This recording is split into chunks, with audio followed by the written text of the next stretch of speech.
Eu sou o professor Elmi Braga, tá?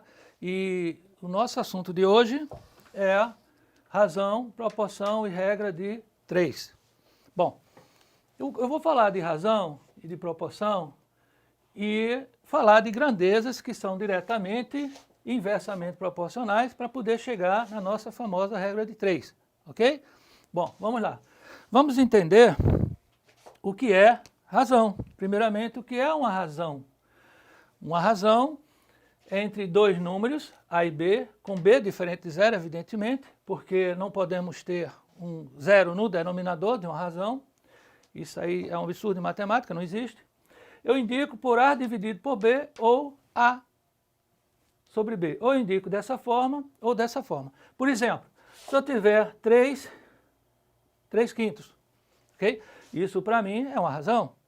Esse número em cima é o numerador e o de baixo denominador. Ou eu posso chamar também antecessor e consequente. Ok? Bom, isso é só a linguagem, né? A gente costuma dizer numerador e denominador. E aí, essa relação que existe de uma grandeza com outra, de um número com outro. Por exemplo, vou dar exemplo aqui para você entender a razão. O meu carro, ele faz, ele tem um consumo de fazer 8 km com litro, né? Então é a relação que eu tenho de distância, quilômetros, e combustível em litros, né?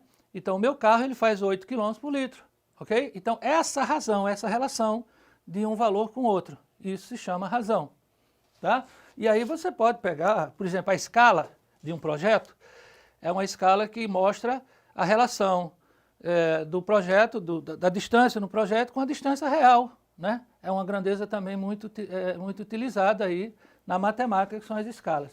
Está entendido o que é razão? Então, razão, resumidamente, é isso. É a razão entre dois números, né, duas grandezas, que vão estabelecer essa relação, tá bom? Depois a gente precisa saber o que é uma proporção. O que é uma proporção? É uma igualdade entre duas razões. Ponto. Proporção é uma igualdade entre duas razões. Ora, A sobre B é uma razão, é igual a C sobre D, que é outra razão. Na proporção, nós temos algumas propriedades que eu não vou discutir aqui as propriedades. Eu quero que vocês entendam que uma proporção é essa igualdade e que eu tenho, veja bem, essa razão aqui, 2/3 é igual a 4/6.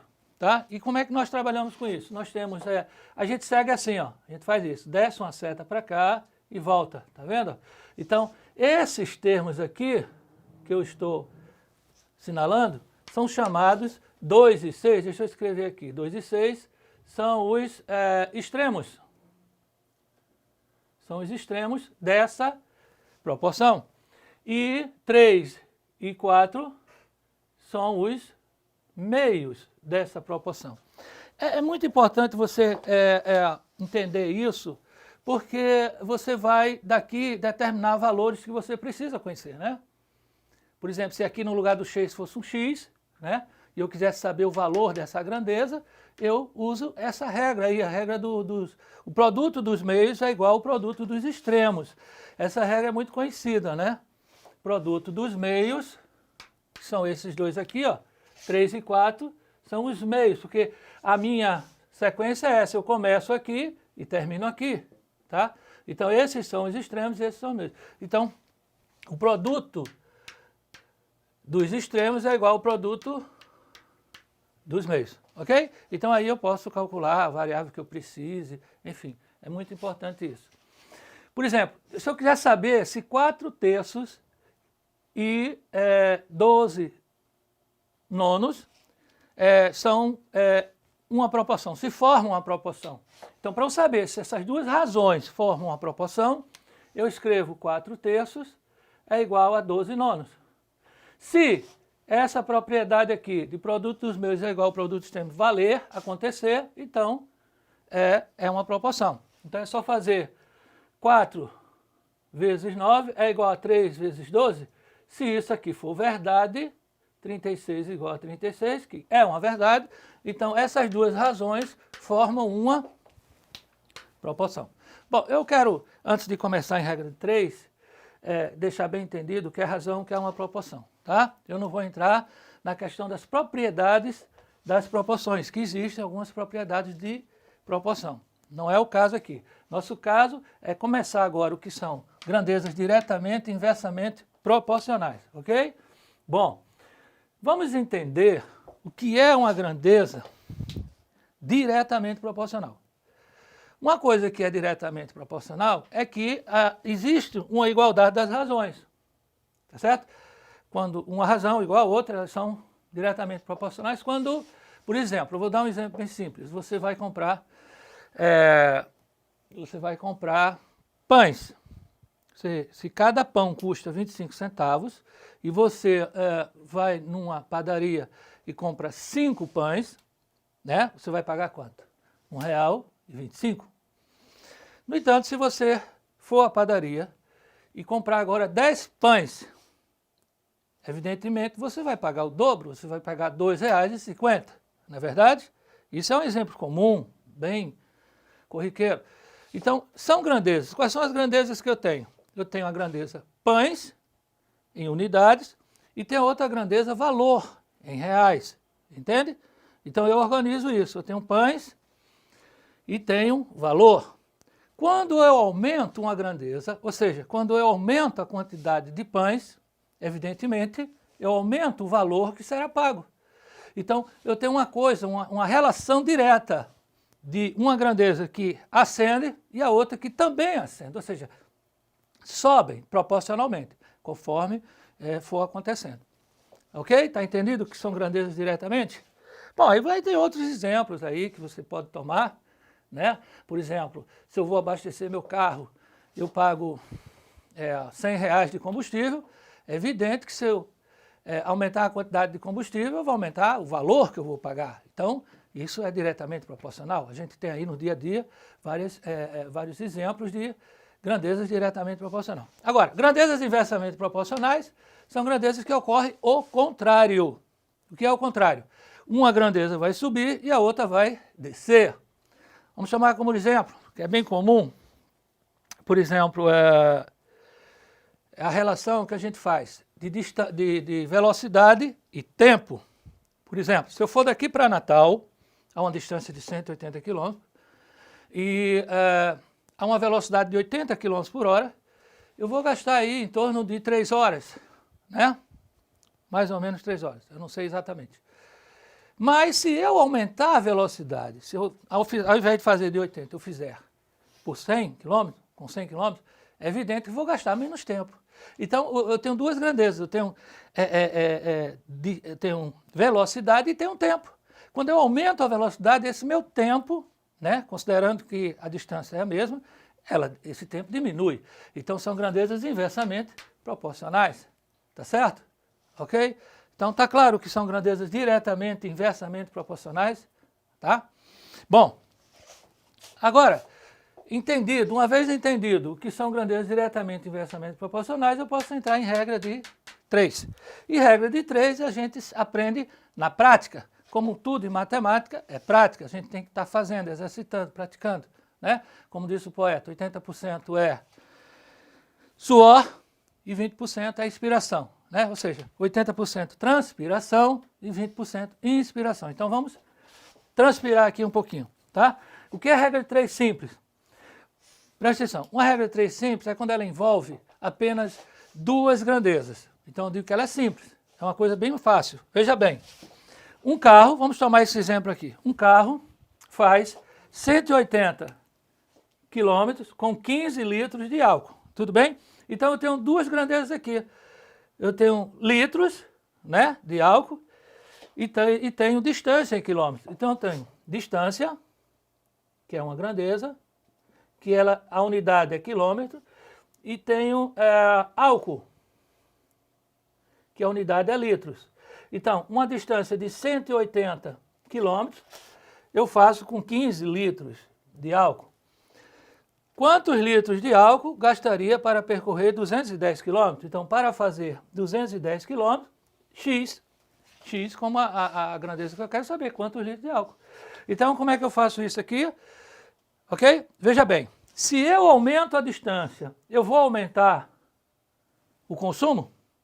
Evidentemente que sim. Então, quanto mais longe eu for, mais consumo eu vou ter de álcool. Então, são grandezas diretamente proporcionais. Eu tenho aqui, na razão que tiver a variável, eu coloco uma seta para baixo. E vou comparar com a outra grandeza. Se for diretamente proporcional, eu obedeço o mesmo sentido da seta.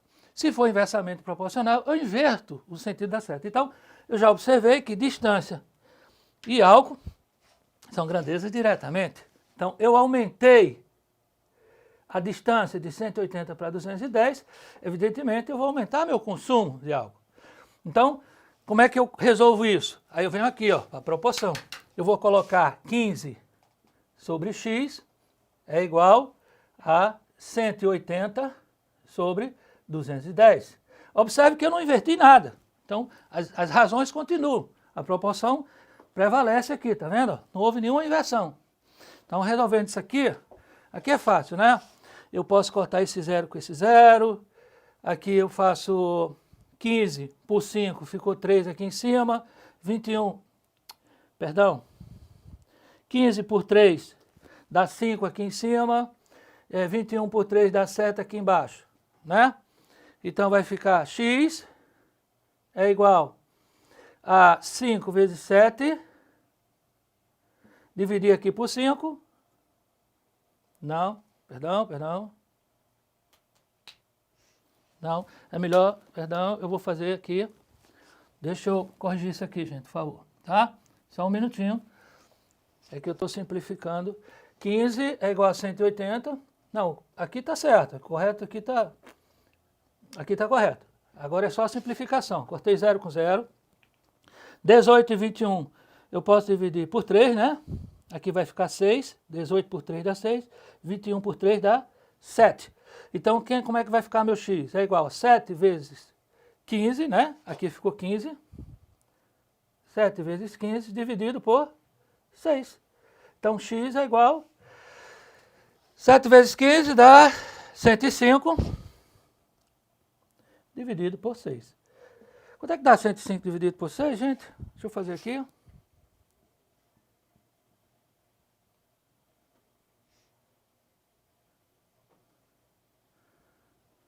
Pronto. 17,5 litros. Ok? Então, o meu consumo, para que eu faça 210 quilômetros, não vai ser mais de 15 litros, serão 17,5 litros. Então, observe que grandeza diretamente proporcional. Ok? Vamos ver outro exemplo aqui. Eu tenho aqui agora essa outra situação. Viajando de automóvel a velocidade de 60 km por hora, eu gastaria 4 horas para fazer certo percurso. Aumentando a velocidade para 80, então observe que as minhas grandezas são velocidade, né? Qual é a unidade? Quilômetros por hora. É bom colocar essas unidades. A velocidade de 60, eu gastaria tempo, né? Tempo. Tempo em quê? Em horas. 4 horas. Para fazer certo percurso. Aumentando a velocidade para 80, em quanto tempo farei esse percurso? Observe, ó, eu falei agora há pouco, velocidade e tempo são grandezas inversamente proporcionais. Então eu vou ter o quê? Aonde tem a variável, eu coloco uma seta, setinha para baixo. E se com a velocidade de 60 eu faço em 4 horas, com a velocidade de 80, eu vou gastar mais ou menos horas? Menos horas, é evidente. Então, eu aumentei a velocidade e vou precisar diminuir esse tempo. Então, a seta não vai obedecer como obedeceu aqui. Ela vai inverter, ó. Eu vou inverter essa razão, tá? Então, como é que eu resolvo? 4 sobre x é igual a 80, não é 60 sobre 80, mas 80 sobre 60. Observe que houve uma inversão aqui, ó. Eu inverti, joguei para cima. Então, como é que eu resolvo isso aqui, ó? Corta esse zero com esse zero. 8 por 2 dá 4, 6 por 2 dá 3. Então, vai ficar esse 4 com esse 4 eu corto, ficou x igual a 3. Ok? 3 o quê? No caso, 3 horas. Então, observe que eu aumentei a velocidade, eu diminui o tempo que eu levo para percorrer determinada distância. Ok? Está claro isso? Grandeza, regra de 3 simples. com grandezas diretamente proporcionais, regra de 3 simples com grandezas inversamente proporcionais. Tranquilo, né? Observe que acaba dando numa proporção em que eu tenho que ter o cuidado de fazer essa inversão, tá bom? Se for inversamente, eu tenho que inverter aqui, ó. Botei 80 por 60, tá? Se for diretamente, eu mantenho. Vamos ver agora um problema, um exemplo 3, que trata de grandezas, de regra de 3 composta. Qual é a diferença de uma regra de 3 simples e uma regra de 3 composta? Absolutamente a quantidade de grandezas. Só isso. Na regra de 3 simples, eu tenho 2 grandezas. Observe, eu não passei, ó, velocidade e tempo, distância e álcool. Aqui não, aqui eu vou ter 3 grandezas. Eu posso ter 4, 5 grandezas. Não interessa. Aí ela passa a ser uma regra de 3 composta. E como é que a gente trabalha na regra de 3 composta? Vamos resolver esse probleminha aqui, ó. Em 4 dias, opa, isso já é uma grandeza. Eu vou botar aqui dias. Quantos dias? 4, ok? 8 máquinas, opa, outra grandeza. Qual é? Máquinas. Quantas? 8 máquinas. Produziram 160 peças, outra grandeza. Peças. Quantas peças? 160. Então, observe que agora apareceram 3 grandezas, né? E aí, como é que eu vou fazer agora com 3? Em quanto tempo, opa, aqui, né? Cheguei na pergunta, ó. Em quanto tempo? Tempo, grandeza tempo é dias, né? Em quanto tempo? 6 máquinas, ó, 6 máquinas iguais produziriam 300 dessas peças, ok? Bom, entendeu a armação aqui, como foi armado? Beleza. Vamos nós agora resolver. Essa razão que tem a variável, eu coloco uma seta para baixo. E vou analisar as outras grandezas em relação a essa, que é o tempo que eu quero. Ver se são diretamente ou inversamente, né? E assim proceder. Então, observe, 8 máquinas, né, levam 4 dias para produzir 160 peças. Se eu tiver 6 máquinas, tá? Aqui é 300, desculpa, eu botei 30, né? Mas olha aqui, 300, olha o erro aqui, ó. Beleza? Desculpa se acontece, né? A gente às vezes tira um número, bota número, letra, número, né? Então aí, mas, bom, está corrigido. Então, 4 sobre x, se 4 dias, 8 máquinas produzem 160, quantos dias? 6 máquinas vão produzir 300. Então, dias e máquinas, se eu diminuir a quantidade de máquinas, eu vou gastar mais dias ou menos dias? Eu vou gastar mais dias, né? Agora eu tenho menos máquinas para fazer uma tarefa e eu vou gastar mais dias. De 8 passei para 6 e aqui eu vou gastar mais dias ou menos dias? Mais dias. Então, se aqui eu diminuir e aqui eu vou ter que aumentar, então é uma grandeza inversamente proporcional. Ok? Olha a seta. Inversamente. Se em 4 dias eu faço 160 peças, para fazer 300 peças eu gasto mais dias ou menos dias? Mais dias. Então eu aumentei aqui e aqui eu vou aumentar. Então peças e dias são grandezas diretamente proporcionais. Agora máquinas e dias não são. Entenderam por quê? Veja bem. Eu tenho 8 máquinas, faço em 4 dias. Se eu diminuir a quantidade de máquinas, eu vou levar mais dias. Então uma diminui e a outra aumenta. Então inversamente. Aqui eu tenho 160 peças em 4 dias. Para fazer 300 peças, eu vou ter que ter mais dias. Então, aumentei a quantidade de peças, vou aumentar a quantidade de dias diretamente. Observe que a seta aqui, ó, ela obedece. Então, como é que eu armo a minha regra de 3 aqui? Então, vai ficar 4 sobre x é igual. Aqui é inversamente. Então, ao invés de 8 sobre 6, eu vou botar 6 sobre 8. Que multiplica, olha, presta atenção, que multiplica, aqui é diretamente, então aqui não muda, 160 dividido por 300. Ó, observe, isso aqui é importante. Eu mantenho isso aqui que eu quero saber. Aqui eu já verifiquei que é inversamente, eu já inverti, ó, 8 em cima e 6 embaixo, eu botei 6 em cima e 8. E aqui eu mantenho, porque é diretamente, ó, então eu vou manter. Agora é só fazer conta, né? Então vai ficar o quê? Cortou, cortou. Aqui eu posso sair simplificando, por exemplo, 8 por 8 dá 1, 16 por 8 dá 2. Aqui 6 por 6 dá 1, 30 por 6 dá 5. Então isso aqui ficou assim, ó. 4 sobre x é igual a 1 em 1, ficou 2 sobre 5. Então eu tenho que x é igual a... Ó, aqui a minha proporção, tá? E aí usando aquela propriedade de produto dos meios igual a produto dos extremos, 4 vezes 5, 20. Tem que ser igual a 2x, né? Sendo assim, o 2 passa, divide tudo por 2, 20 dividido por 2 dá o quê? 10. Então, serão necessários quantos dias? 10? Você tem que escrever isso aqui, ó, senão não faz sentido. 10 o quê? 10 dias. Ok? Então, assim a gente responde esse problema de regra de 3 composta. Eu espero que vocês tenham entendido qual é o importante aqui. Você saber o que é uma razão, o que é uma proporção, o que são grandezas diretamente e inversamente proporcionais, eu acho que eu deixei claro. E uma prática aqui de três exercícios, sendo um de grandeza de regra 3 simples e regra 3 composta, tá? Então, eu espero que tenha ficado entendido esse assunto de razão, proporção. É claro que, em parte de proporção, eu não usei as propriedades, não expliquei, né? Não estou trabalhando com números. Eu precisei explicar aqui para entrar em grandezas, em regra 3 simples e compostas, e falar das grandezas diretamente e inversamente proporcionais. Até a próxima, espero que vocês tenham entendido, ok? E vamos em frente. Obrigado.